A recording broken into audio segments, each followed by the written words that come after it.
நாட்டில் இன்று புதிய திட்டத்தை ஆரம்பித்து வைத்த ஜனாதிபதி அனுர இனி அனைத்து கொடுப்பனவுகளும் QR முறைக்கு மாற்றம். நாட்டின் டிஜிட்டல் பொருளாதாரத்தில் ஒரு மைல்கல்லை குறிக்கும் வகையில் தேசிய QR கொடுப்பனவு ஊக்குவிப்பு திட்டத்தை உத்தியோகபூர்வமாக ஆரம்பித்து வைக்கும் நிகழ்வு இன்று ஜனாதிபதி அலுவலகத்தில் இடம்பெற்றுள்ளது.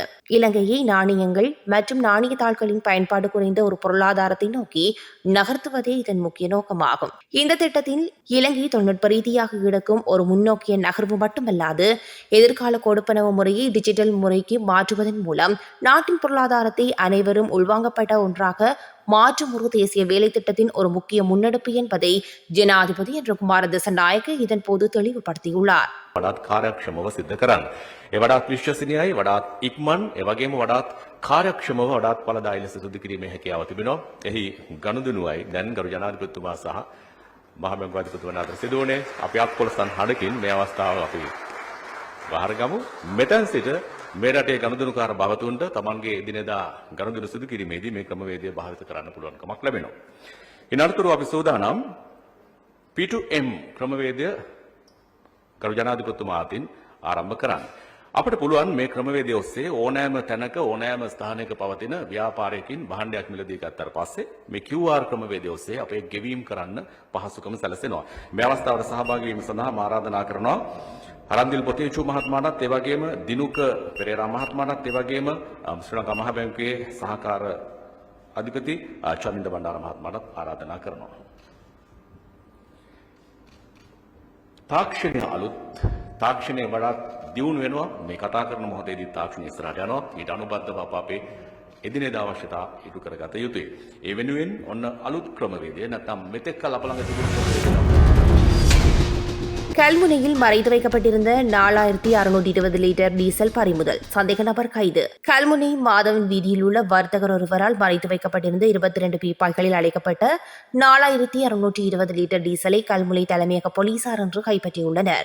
போலீஸ் புலனாய்வு பிரிவினருக்கு கிடைத்த தகவலின் அடிப்படையில் இந்த சோதனை நடவடிக்கை முன்னெடுக்கப்பட்டுள்ளது. கைப்பற்றப்பட்ட டீசல் கையிருப்பின் பெறுமதி 17,64,820 ரூபாய் என கல்முனை போலீசார் தெரிவித்துள்ளனர்.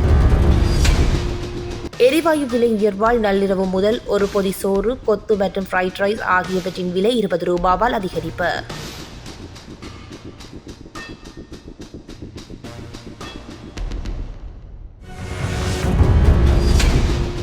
யாழ்ப்பாணத்தில் பல்வேறு இடங்களில் நகைகள், பணம் மற்றும் பொருட்கள் உள்ளிட்ட திருட்டுகளுடன் தொடர்புடைய 4 பேர் கைது செய்யப்பட்டுள்ளனர். யாழ் நகரில் நவீன சந்தை கட்டட தொகுதியில் உள்ள கடையில் திருடப்பட்ட 3,60,000 ரூபாய் பெறுமதியான வலைகளும், கலட்டியம்மன் கோயில் பகுதி அருகில் உள்ள வீடுகளில் திருடப்பட்ட 3.5 பவுண்ட் தங்கம் மோதிரம் மற்றும் 25,000 ரூபாய் பணம் களவாடப்பட்டமை தொடர்பாக யாழ்ப்பாணம் தலைமையக போலீஸ் நிலையத்தில் முறைப்பாடு செய்யப்பட்டுள்ளது. குறித்த சம்பவங்கள் தொடர்பாக விசாரணைகளை மேற்கொண்ட யாழ்ப்பாண தலைமையக போலீசார் 4 பேரை கைது செய்ததுடன் களவாடப்பட்ட பொருட்களையும் மீட்டுள்ளனர். நாட்டை வந்தடைந்தது மற்றொரு எரிவாயு கப்பல். சித்திரை வருடத்திற்கு தட்டுப்பாடு இல்லை என அறிவிப்பு. எதிர்வரும் பண்டிகை காலத்தை முன்னிட்டு 7,000 மெட்ரிக் டன் LPG எரிவாயு ஏற்றிய கப்பல் ஒன்று நாட்டை வந்தடைந்துள்ளதாக லேப் எரிவாயு நிறுவனம் தெரிவித்துள்ளது. எரிவாயு கையிருப்பு கொண்ட என்டோவர் கப்பல் ஹம்பாந்தோட்டை லேப் முனையத்தை வந்தடைந்துள்ளதாக அந்நிறுவனம் குறிப்பிட்டுள்ளது. இதற்கமைய எரிவாயு சிலிண்டர்களை நிரப்புதல் மற்றும் விநியோகிக்கும் நடவடிக்கைகளை விரைவுபடுத்துவதற்கு தேவையான நடவடிக்கைகள் ஏற்கனவே எடுக்கப்பட்டுள்ளதுடன் நாட்டின் அனைத்து பகுதிகளுக்கும் வினைத்திறன் முறையில் எரிவாயுவை வழங்குவதற்கு ஏற்பாடுகள் செய்யப்பட்டுள்ளதாக குறிப்பிடப்பட்டுள்ளது. புங்குடுதீவு வித்தியா கொலை வழக்கில் சிக்கிய மரண தண்டனை கைதி பெண் மருத்துவரை சீரழிக்க முயற்சி, வெளியான அதிர்ச்சி தகவல். யாழ்ப்பாணம் புங்குடுதீவு மாணவி சிவலோகநாதன் வித்தியா படுகொலை செய்யப்பட்ட வழக்கில் மரண தண்டனை விதிக்கப்பட்டு சிறை தண்டனை அனுபவித்து வரும் கைதியொருவர் பெண் மருத்துவர் ஒருவரை சீரழிக்க முயன்றதாக போலீசார் தெரிவித்துள்ளனர். பல்லேஹலை தொம்பரை சிறைச்சாலையில் தடுத்து வைக்கப்பட்டுள்ள குறித்த கைதிக்கு சிகிச்சை அளிப்பதற்காக சிறைச்சாலை மருத்துவமனைக்கு பெண் மருத்துவர் ஒருவர் சென்றுள்ளார். இதன்போது அவரை பரிசோதனை செய்து கொண்டிருந்த வேளையில் குறித்த கைதி திடீரென மருத்துவரை துஷ்பிரயோகம் செய்து முயற்சித்துள்ளதாக தெரிய வருகின்றது. சம்பவம் தொடர்பில் பல்லேஹலை போலீசார் மேலதிக விசாரணைகளை முன்னெடுத்து வருகின்றனர். அரசு ஊழியர்களின் புதன்கிழமை லீவு ரத்து, வெளியானது புதிய அறிவிப்பு. இந்த வாரம் முதல் நடைமுறைக்கு வரும் வகையில் புதன்கிழமைகளில் வழங்கப்பட்ட அரசு விடுமுறையை ரத்து செய்ய தீர்மானிக்கப்பட்டுள்ளது. நாளை மறுதினம் அதாவது ஏப்ரல் 8ஆம் தேதி புதன்கிழமை முதல் இந்த புதிய தீர்மானம் நடைமுறைக்கு வரும் என அத்தியாவசிய சேவைகள் ஆணையாளர் நாயகம் பிரபாத் சந்திர கீர்த்தி தெரிவித்துள்ளார். நாட்டில் நிலவிய நெருக்கடி நிலைமையின் போது எரிபொருள் இருப்பை சேமிக்கும் நோக்கில் ஒவ்வொரு வாரமும் புதன்கிழமையை அரசு ஊழியர்களுக்கான விடுமுறை தினமாக அறிவித்து கடந்த மார்ச் மாதம் 17ஆம் தேதி அரசால் சுற்றறிக்கை ஒன்று வெளியிடப்பட்டிருந்தமை குறிப்பிடத்தக்கது.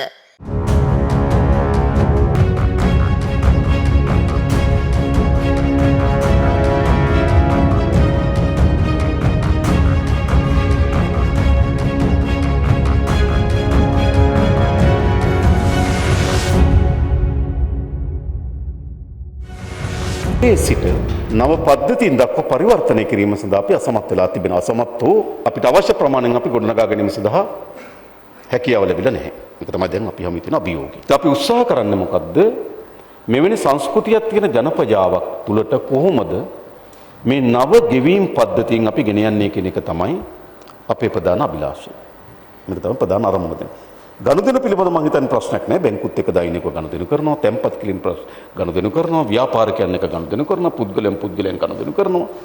හැබැයි පැරණි ගනුදෙනුවේ ආකාරය අපි කොහොමද මේ නව පද්ධතීන්ට මේ ගනුදෙනු අපි ප්‍රචලිත කරන්නේ කොහොමද කියන අභියෝගය තමයි මම හිතන්නේ අපි සියලු දෙනා හමුවේ තිබෙන්නේ. ඒක මම හිතනවා ප්‍රධාන වශයෙන් ගත්තොත් අපේ මාධ්‍ය ප්‍රචාරණ සමාජය අවදි කිරීමේ පුළුල් වැඩසටහනක් අවශ්‍යයි. දැන් QR කේතය කිව්වොත් ඔළුවට එන්නේ කොහොමද? QR කේතය කිව්වොත් ඔළුවට එන්නේ ඉන්ධන සීමා කිරීම සඳහා තිබෙන මෙවලම. මේතන මම දැක්කා අපේ කාමාත්වරයෙක් කිව්වා පොහොර QR කේතය හරහා පොහොර ලබා දෙන්න සූදානම් කියලා. ඒතකොට සමාජ මතයක් ගොඩනැගුවා පොහොරත් කපන්න තමයි යන්නේ. ඒකට මේ QR කියන එක අන්තිමට ලඝු වෙලා තියෙන කොතින්ද සීමා කිරීම වලට. ඒතකොට දැන් ගනුදෙනු වලටත් આવොත් එන්න පුළුවන්. අර ගනුදෙනු සීමා කිරීමක්ද මේ කරන්න හදන්නේ. ඒ නිසා මම හිතනවා අපිට දැන් අවශ්‍යයි ඊට වඩා මේ ඩිජිටල් කරණය පිළිබඳ ඩිජිටල් පද්ධතීන් අර මේ ගනුදෙනු කිරීම මීට වඩා මම හිතනවා සමාජ අර අධ්‍යාපනික වැඩසටහනකුත් අවශ්‍යයි. අපි ඩිජිටල් අමාත්‍යාංශයෙන් අපි මේ පිළිබඳ අවධානය යොමු කරලා තිබෙනවා. විශේෂ වැඩසටහනක් අපිට අවශ්‍යයි. ඒතර අපේ ගනුදෙනු ගත්තොත් අර අපේ රටේ සංස්කෘතියින් සහ බැඳීම් එක තියෙන ගනුදෙනු වල ස්වභාවයත් විශාල වෙනස්කම් තියෙනවා. දරුවා පාසලට යනකොට අතට මුදල් ප්‍රමාණයක් දෙනවා. ඒ ගනුදෙනු කොහොමද අපි මේ QR සිස්ටම් එකට ගේන්නේ? ඒතර අනිත් ඔක්කොම කරන්න පුළුවන්. හැබැයි දරුවට කොහොමද අපි පාසලට යනකොට කීයක් හරි අතට දෙන්නේ? ඒ කියන්නේ අපි සංස්කෘතියනේ මොකක් හරි. ඒතර යාට ෆෝන් එකක් දෙන්න පුළුවන්ද? බෑ. ෆෝන් එකක් දෙන්නත් බෑ. ඒතර අපි මේ පද්ධතියට අපිට එන්නත් ඕන. ඉතින් ඒක අලුත් තැන් අපිට තියෙනවා. මම කියන්නේ අලුත් ඒ කියන්නේ අපේ අර ගනුදෙනු තියෙන හරි අර ඊටම සීමාකාරී ගනුදෙනු නේ අපේ සංස්කෘතිය ඇතුළෙම ගනුදෙනු වල විශාල ප්‍රමාණයක් තියෙනවා. අලුත් අවුරුද්දට ඇවිල්ලා බුලත් අතක් දීලා වඳිනකොට ඉස්සරහ සාමාන්‍ය පොඩි අය දිගටම වැඳගෙන යනවා වැඩිපුර මුදලක් හම්බ වෙනවා. ඒකට ඒකත් යම් ගනුදෙනුක. ඒක කොහොමද මෙතෙන්ට ගේන්නේ? මම හිතන්නේ මේකේ අර ඒ කියන්නේ දැන් හුදු ව්‍යාපාරිකය සහ පාරිභෝගිකය අතර සිද්ධ වෙන අර ව්‍යාපාරික ගනුදෙනුවකට පමණක් සීමා වෙනවද? නැත්නම් පුද්ගලයෙක් අතර සිද්ධ වෙන හුදු මුදල් හුවමාරුවකට පමණක් සීමා වෙනවද?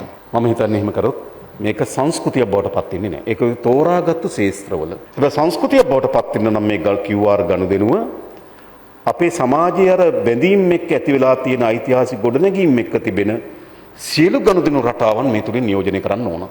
එහෙම නැත්නම් සීමාකාරී ගනුදෙනු රටාවකට පමණක් නම් මේක සිද්ධ වෙන්නේ. මේක සමාජයේ වැළඳගන්නේ නැහැ. සමාජයේ වැළඳගන්නේ සාමාන්‍ය සමාජ සත්‍ය සංස්කෘතික සත්වයේ හැම විටම එනිසා හැම විටම වැළඳගන්නේ තමගේ සංස්කෘතික ක්‍රියාකාරකම් එක්ක මේ සම්බන්ධ වෙන්නේ කොහොමද? ඒ නිසා මම හිතන්නේ අලුත් මෙවලම් අලුත් ආකෘතියින් අපිට අවශ්‍ය වෙයි මිනිස්සුන්ගේ සංස්කෘතිමය ගනුදෙනු. අර මූල්‍යමය ගනුදෙනු නිකන් හුදු ව්‍යාපාරික ගනුදෙනු ඔබට ගියපු සංස්කෘතිකම ගනුදෙනු විශාල ප්‍රමාණයක් වෙන මිනිස්සුන්ගේ. අන්නේ සංස්කෘතිකමය ගනුදෙනු වලට කොහොමද අපි මේක සම්බන්ධ කරගන්නේ කොහොමද කියන එක පිළිබඳව මම හිතන්නේ අපිට විශාල අවධානයක් යොමු කරන්න වේවි. ඒ වගේම මේ සෑම ගනුදෙනුවකදීම කේන්ද්‍රස්ථානයක් තියෙනවා. කේන්ද්‍ර කොතනද?